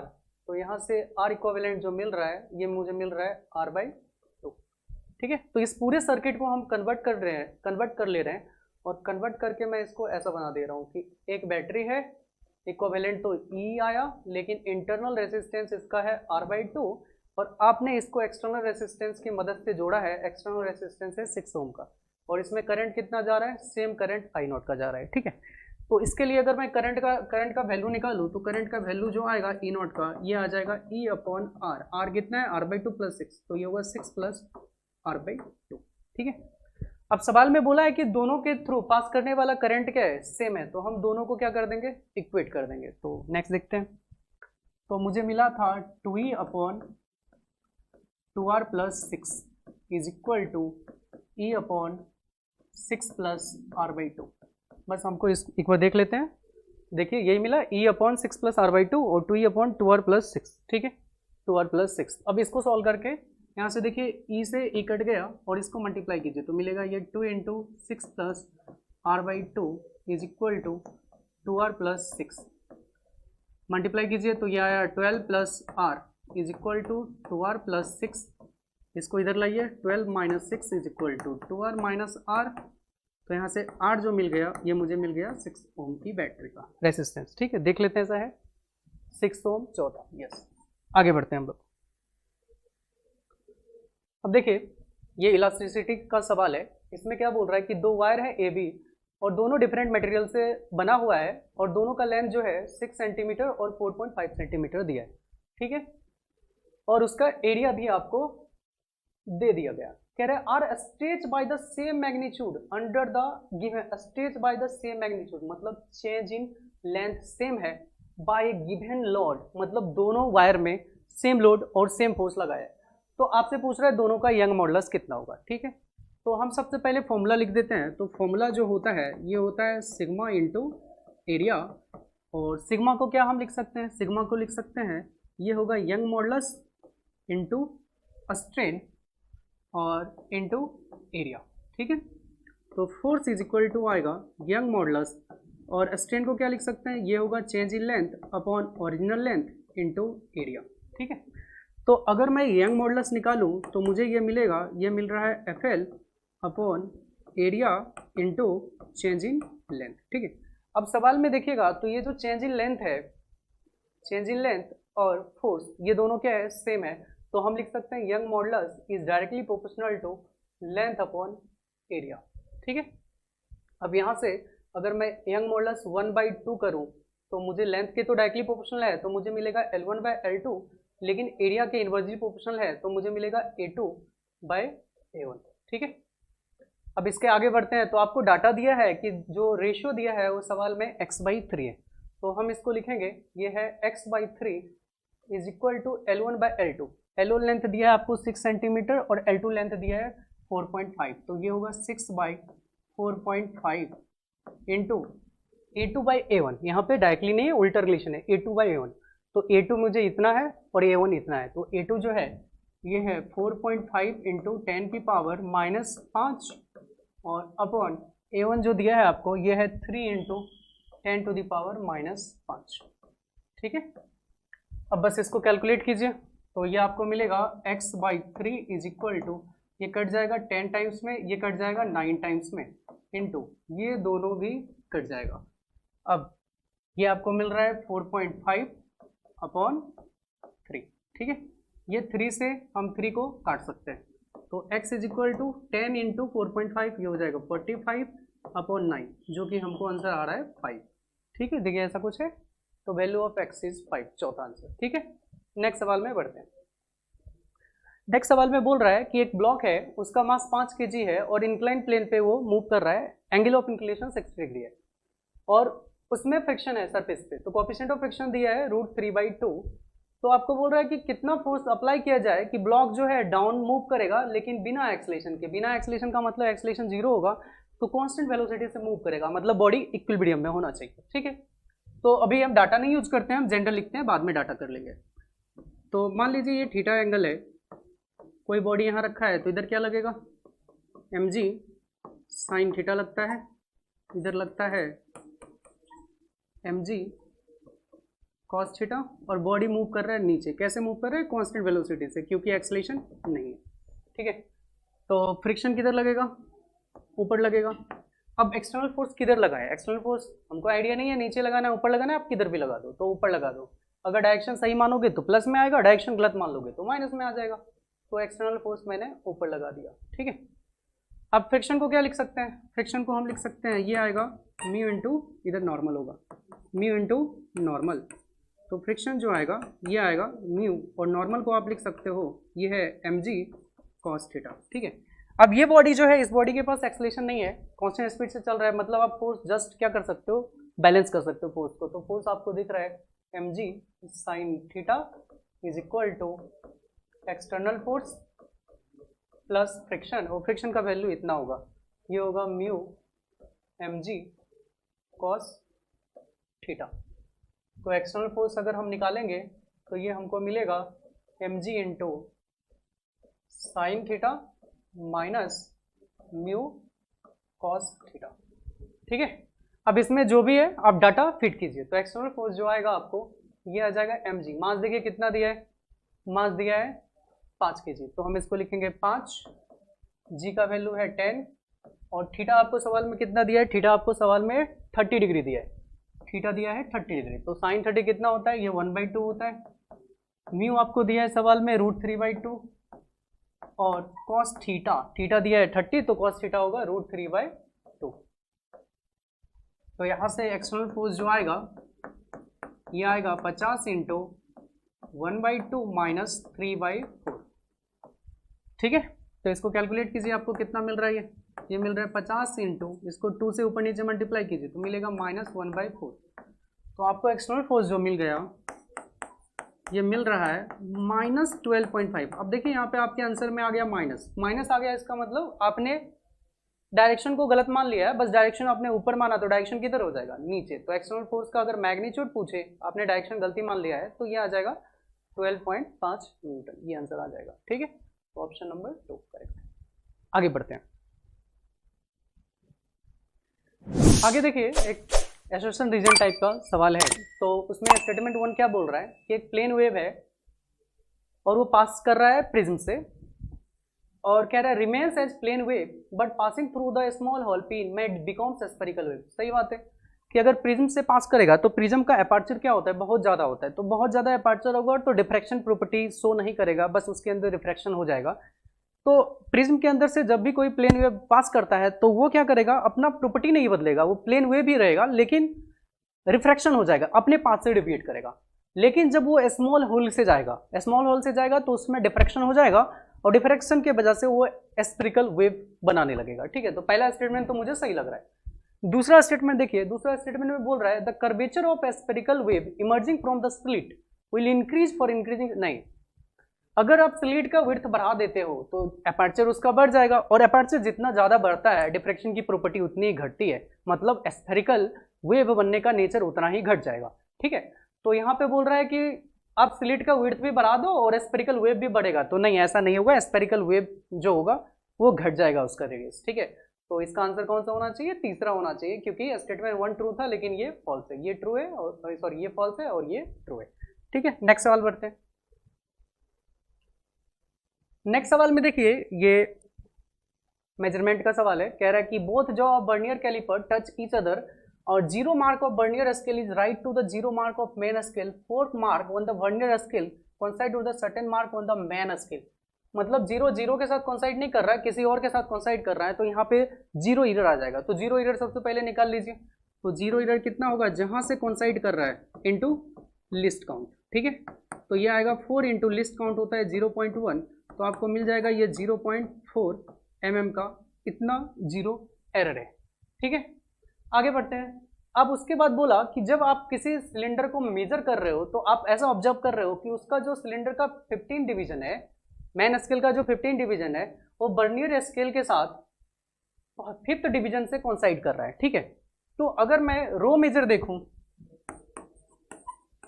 Row reading देखूं, तो मैं बोलूंगा कि 15 डिवीजन कोइंसाइड कर रहा है 5th के साथ, तो 5th इंटू लिस्ट काउंट 0.1 आ जाएगा, तो ये आएगा 15.5 mm आ जाएगा। ठीक है, लेकिन मुझे क्या रीडिंग चाहिए, मुझे करेक्ट रीडिंग चाहिए। मेजर ऑफ लेंथ कितना होगा, तो करेक्ट रीडिंग जो होता है ये होगा रो रीडिंग में से जीरो एरर को घटा दो, जो एरर है उसको घटा दीजिए।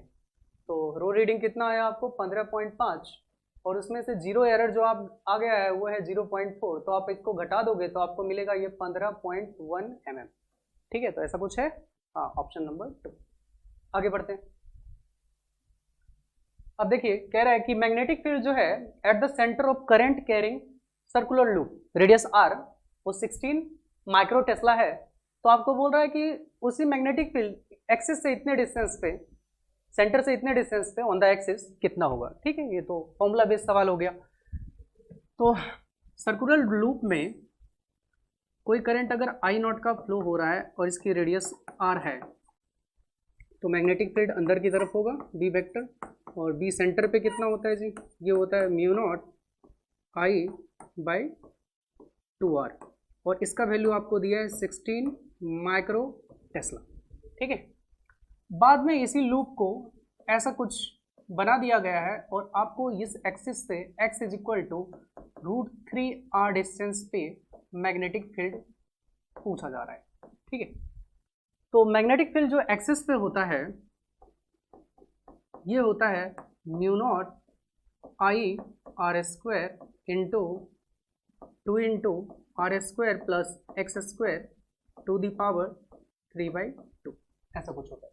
ठीक है, तो आप इसमें बस डाटा रखिए, रेडियस अभी भी क्या है, आर है, सेम करंट फ्लो कर रहा है, तो जो एक्सिस पे आएगा ये आएगा mu not I R square into 2 into R square plus X square. X का वैल्यू देखिए कितना दिया है, √3r, तो उसका स्क्वायर करेंगे तो क्या मिलेगा आपको, 3r का स्क्वायर। ठीक है, इसको फर्दर सॉल्व कीजिए तो आपको मिलेगा एक्सिस पे जो मैग्नेटिक फील्ड है ये मिल जाएगा μ0I/r²। अच्छा, ये 3/2 भी पावर इसमें था।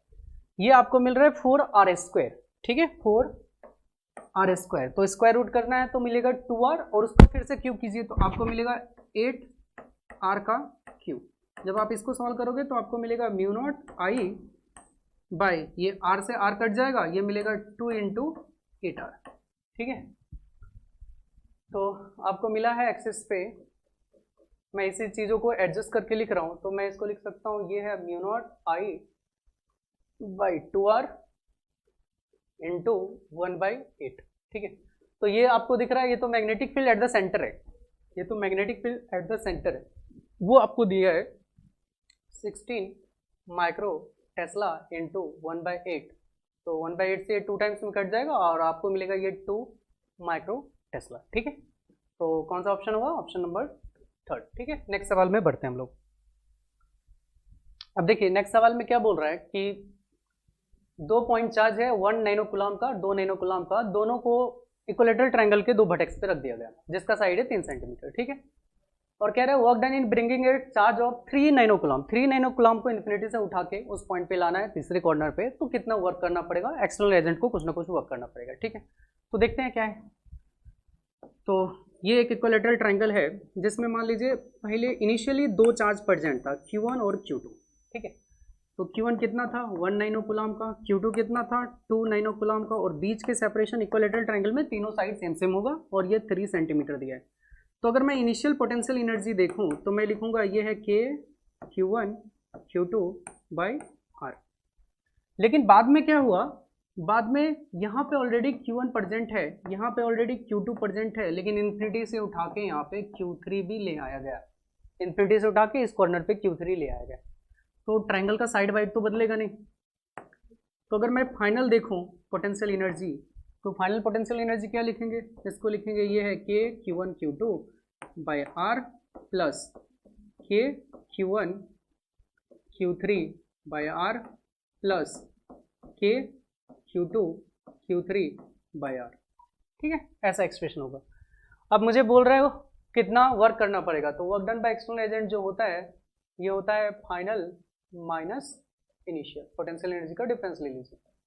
तो अगर आप ध्यान से एक्सप्रेशन को देखिएगा तो ये पहला एक्सप्रेशन जो है ये तो सेम सेम दिख रहा है दोनों, मतलब ये दोनों कट जाएगा, तो ओवरऑल बचेगा क्या, ये टर्म बचेगा, तो आपको ये बचेगा K Q1 Q3/r plus K Q2 Q3/r। ठीक है, अब इसमें कॉमन ले लीजिए जो भी डाटा आपको दिख रहा है, तो work done by external agent जो आएगा ये आप कॉमन लीजिए तो आपको क्या मिलेगा, ये Q इंटू Q/r, और Q1 है Q2 है, ये हो गया Q1 plus Q2 into Q3, ऐसा मिलेगा। अब इसके अंदर डाटा रख दीजिए, तो K का वैल्यू कितना होता है, K का वैल्यू होता है 9 इंटू 10⁹, R का वैल्यू दिया है 3 सेंटीमीटर, लेकिन मुझे मीटर में कन्वर्ट करना पड़ेगा, तो हम उसको लिख सकते हैं 3 इंटू 10⁻², और Q1 प्लस Q2 देखिए कितना, 1 nano coulomb plus 2 nano coulomb, 3 nano coulomb, लेकिन हमको ऐसा यूनिट में कन्वर्ट करना पड़ेगा, तो ऐसा यूनिट में वो कितना मिलेगा, मुझे मिलेगा 3 इंटू 10⁻⁹ इंटू Q3 देखिए कितना है, Q3 आपने जो लाया है वो 3 नैनो कूलम का लाया है, तो यहाँ पे आप उसको लिख सकते हो 3 इंटू 10⁻⁹। ठीक है, अब डाटा देखिए ये और ये कट जाएगा, और 3 से ये 3 कट जाएगा। ठीक है, तो work done by external agent जो मिला आपको ये मिल गया 9 इंटू 3 इंटू 10⁻⁷, तो आप इसको लिख सकते हो, ये आ गया 27 इंटू 10⁻⁷, तो ये आपको मिल रहा है 2.7 इंटू 10⁻⁻6, तो फर्दर कैलकुलेट कीजिएगा तो मिला आपको 2.7, 10⁻⁻6 को हम माइक्रो जूल लिख सकते हैं, तो ये हो गया 2.7 माइक्रो जूल, कितना लगेगा। ठीक है, तो ऑप्शन कौन सा होगा, पहला। अच्छा, इसमें मिस, हाँ ठीक है, आगे बढ़ते। अब देखिए अगला सवाल में क्या बोल रहा है कि एक पार्टिकल है जिसका मास m है और उसको रेस से छोड़ दिया गया एक रेसिस्टिव मीडियम में, तो रेसिस्टिव मीडियम क्या करेगा, उसके मोशन को अपोज करेगा, मतलब जिधर वेलोसिटी होगा उसके अपोजिट डायरेक्शन में फोर्स वेक्टर लगेगा उसका, ठीक है। तो कह रहा है which of the flowing represent the velocity versus time graph. Okay, तो मान लीजिए पार्टिकल यहाँ था और ये कुछ भी वेलोसिटी से नीचे गिर रहा था, ठीक है। तो जब पार्टिकल को हम ग्रेविटी में छोड़ेंगे तो ग्रेविटी का फोर्स तो लगेगा ही, तो ग्रेविटी का फोर्स mg नीचे लगेगा और जो रेसिस्टिव फोर्स था वो वेलोसिटी को अपोज करेगा। तो आपने वेलोसिटी नीचे माना है तो अपोज करने के लिए फोर्स उसका किधर लग जाएगा, k इंटू वी का मैग्नीट्यूड का ऊपर लग जाएगा। मैं एक्सलेशन नीचे मान लेता हूँ, ठीक है। तो एक्सलेशन को क्या लिखेंगे, total force by total mass. तो टोटल फोर्स कितना दिख रहा है, mg प्लस में kb माइनस में, तो mg minus kb total force by total mass. और एक्सलेशन को क्या लिख सकते हैं हम, dv बाई dt। तो हमको इसको थोड़ा इंटीग्रेट करना पड़ेगा, ठीक है। तो देखिए इसको काट के तो आपको क्या मिल रहा है, ये मिल रहा है g minus k by M into V is equal to dv by dt, ठीक है। अब एक्सप्रेशन को सबको एक जगह पे लाइए तो आपको मिलेगा dv by G minus K by M into V is equal to D T, और हमको दोनों साइड को इंटीग्रेट करना पड़ेगा, ठीक है। अब अगर मैं इनिशियल टाइम पे देखूं तो पार्टिकल को जस्ट तुमने रिलीज किया है, जस्ट रेस से छोड़ा है, तो वेलोसिटी होगा 0, और किसी भी टाइम पे देखो तो कुछ वेलोसिटी भी होगा, वो हमें नहीं पता, वही निकालना है आपको, बाद में हम ग्राफ प्लॉट करेंगे। तो इसका इंटीग्रेशन क्या होगा, ये तो ln वाला दिख रहा है, तो ये होगा 1 upon minus K by M ln mod of g minus K by M into V, और लिमिट जाएगा इसका 0 से लेके v, और dt का इंटीग्रेशन t माइनस 0, ऐसा कुछ हो जाएगा, ठीक है। तो इसको ऊपर भेज दीजिए, तो आपको मिल रहा है माइनस, सॉरी, अब इसको अपर लिमिट लोअर लिमिट रखिए, तो ये मिलेगा ln g minus K V by M minus ln, ये v के जगह पे 0 डालिए तो आपको ये g मिल जाएगा, और ये जो expression minus K by M है उसको उधर मल्टीप्लाई कर दीजिए, तो ये आ जाएगा minus K by M into T, ठीक है।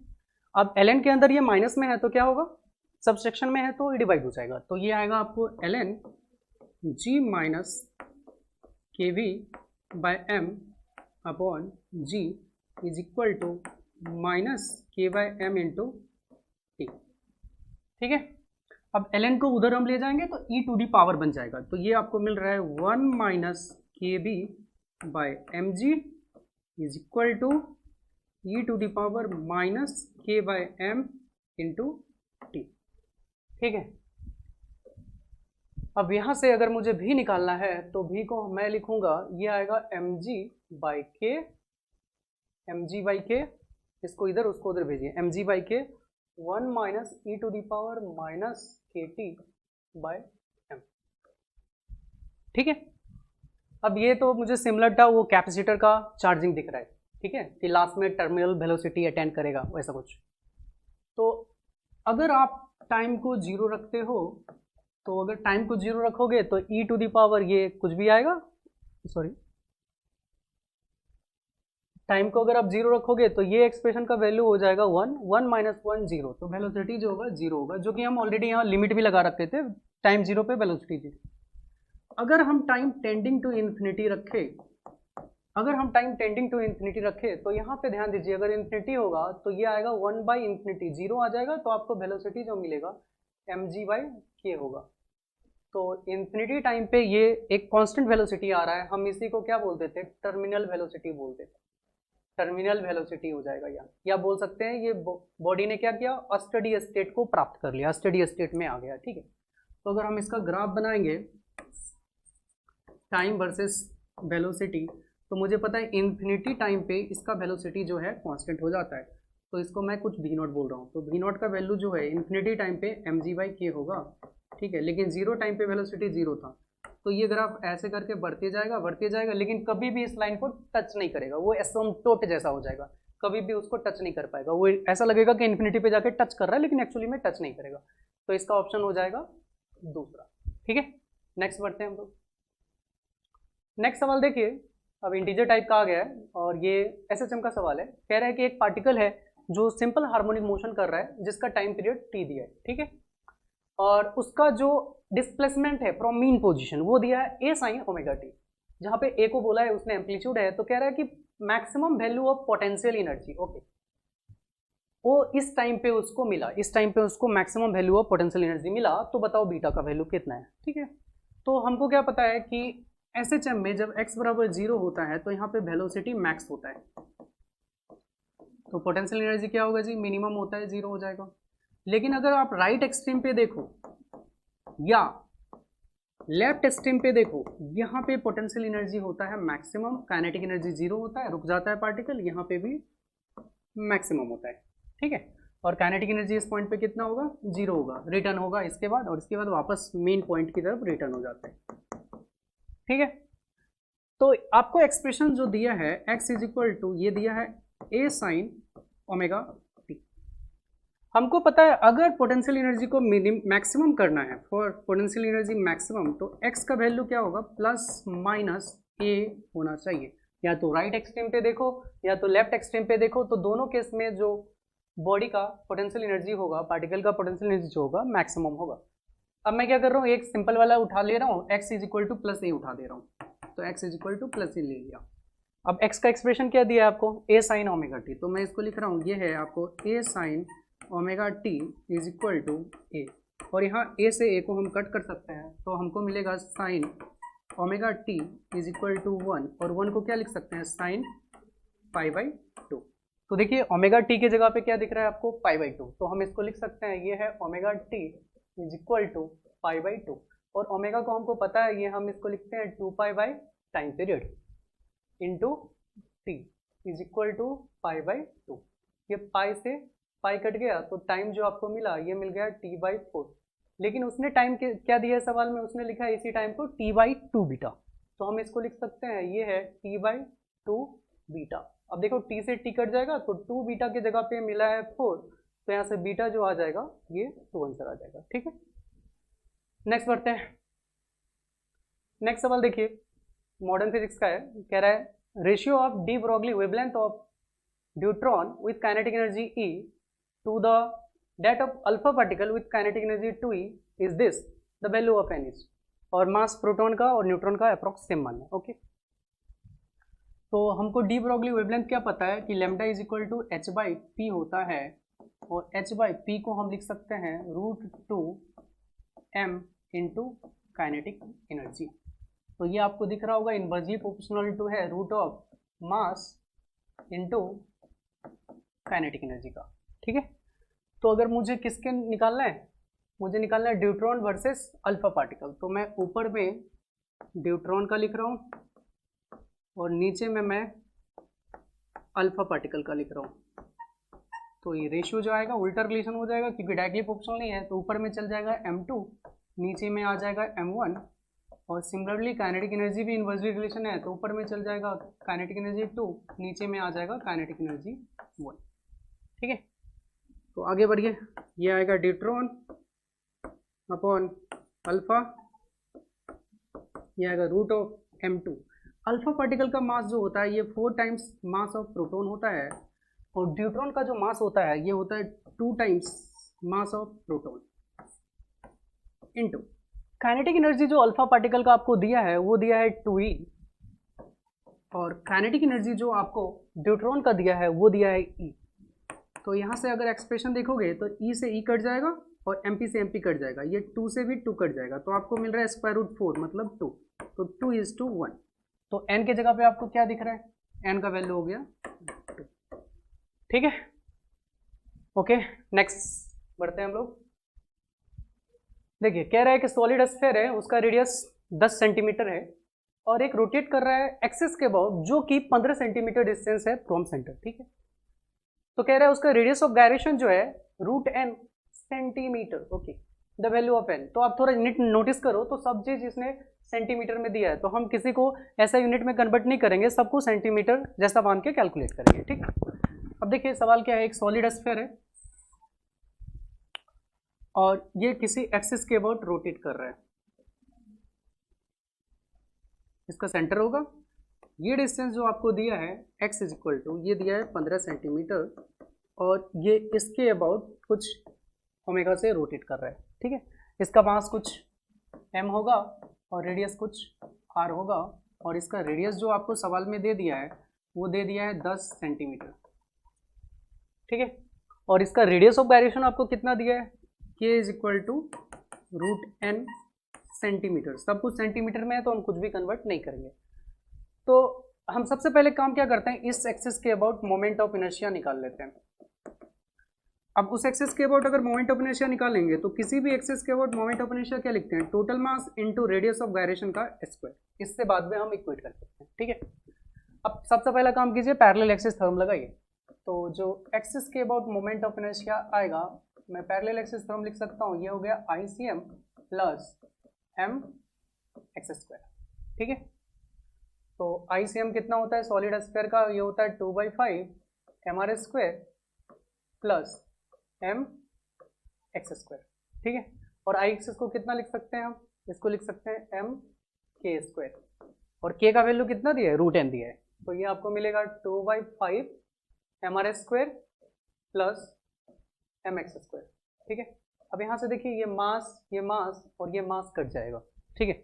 k का वैल्यू √n डालिएगा, उसका स्क्वायर है तो ये सीधा सीधा आपको n मिल जाएगा। और ध्यान रखें सब मैंने सेंटीमीटर में यूज किया, मतलब कुछ भी यूनिट बदलूंगा नहीं।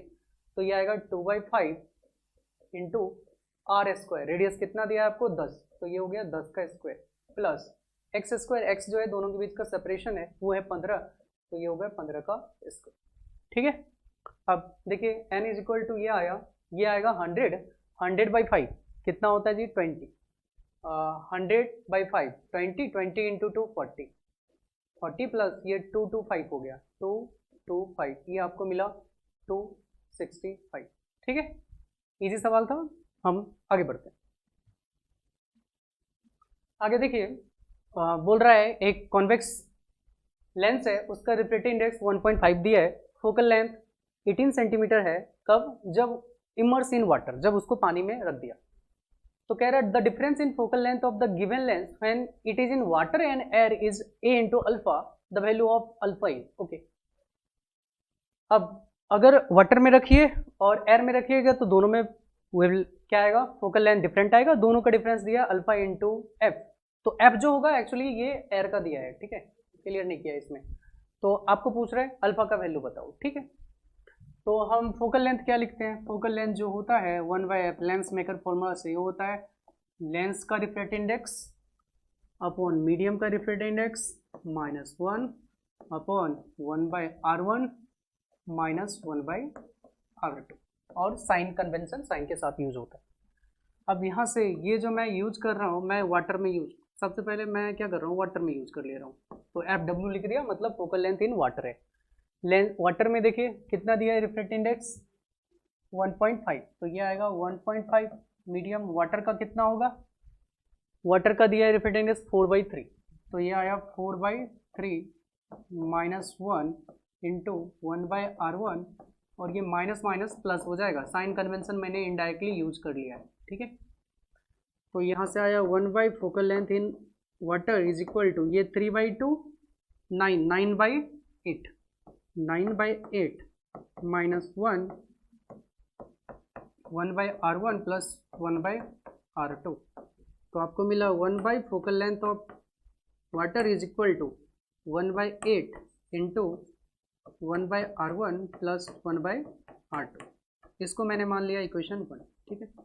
अब एक काम करते हैं, सेम चीज हम एयर के लिए देख लेते हैं। और एयर के लिए देखेंगे तो उसका रिफ्रैक्टिव इंडेक्स मीडियम का जो होगा ये 1 हो जाएगा। तो लगाइए formula, 1/, focal length of air is equal to lens का रिफ्रैक्टिव इंडेक्स, वो कितना है 1.5, मतलब 3/2 अपॉन 1 -1, और डायरेक्टली मैं यहाँ साइन कन्वेंशन के साथ इसको यूज कर ले रहा हूँ, तो ये मिलेगा 1/r1 प्लस 1/r2, ठीक है। तो 1/, फोकल लेंथ ऑफ एयर जो आया है ये आपको मिला है 3/2, ये आ जाएगा 1/2 इंटू 1/r1 प्लस 1/r2, ठीक है। अब एक काम करते हैं, इस एक्सप्रेशन को ध्यान से आप देखिए, तो आपको वो मिला है 1 focal length in water is equal to 1/8 into 1/r1 plus 1/r2। तो हम इसको एडजस्ट करके ऐसा लिख सकते हैं, ये मुझे मिलेगा 1/4 into 1/2 into 1/r1 plus 1/r2। ठीक है, ये आया 1 focal length in water is equal to 1/4। और अगर आप इस पूरे एक्सप्रेशन को ध्यान से देखो तो ये जो एक्सप्रेशन है ये है फोकल लेंथ इन एयर का उल्टा, तो ये होगा 1 फोकल लेंथ इन एयर। तो यहाँ से फोकल लेंथ जो वाटर में आ गया ये दिख रहा है हमें, ये 4 times focal length in air में आया है। ठीक है, अब सवाल में आपको बोला है कि जो वाटर में फोकल लेंथ है और जो एयर में फोकल लेंथ है, अगर आप दोनों का डिफरेंस लेते हो तो ये आता है alpha times focal length in air.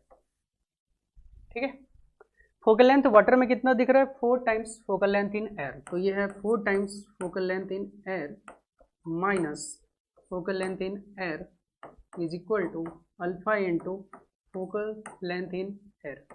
देखिए ये कट गया तो ये आया 4 - 1 इज इक्वल टू अल्फा, तो अल्फा इज इक्वल टू 3।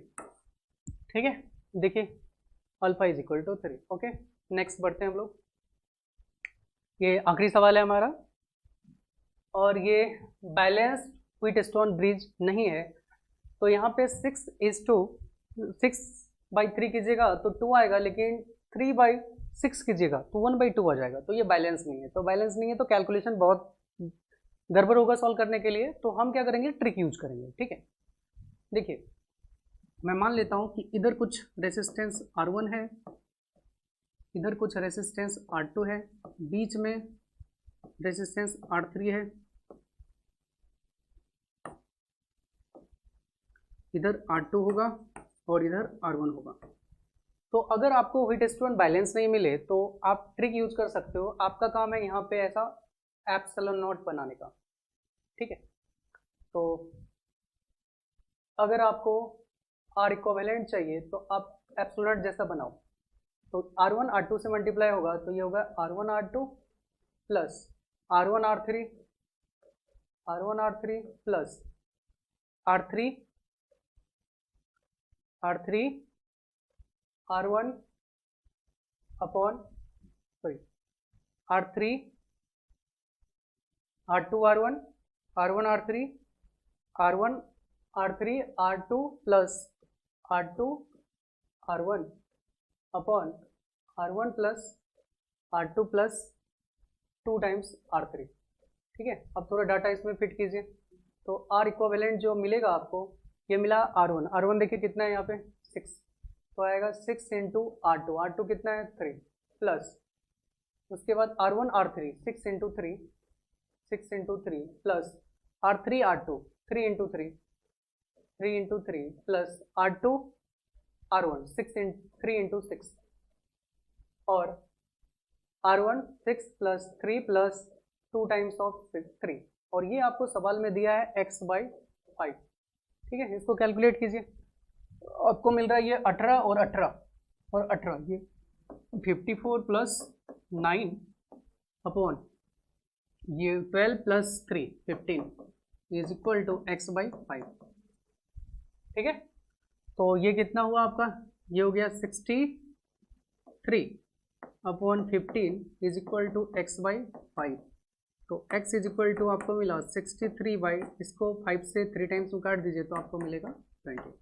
ठीक है, तो देखिए ये क्या है, ये ट्रिक है, नहीं तो कैलकुलेशन में बहुत हमें टाइम लगता है। ठीक है, आखिरी सवाल हमारा खत्म हुआ, इतना ही था। धन्यवाद।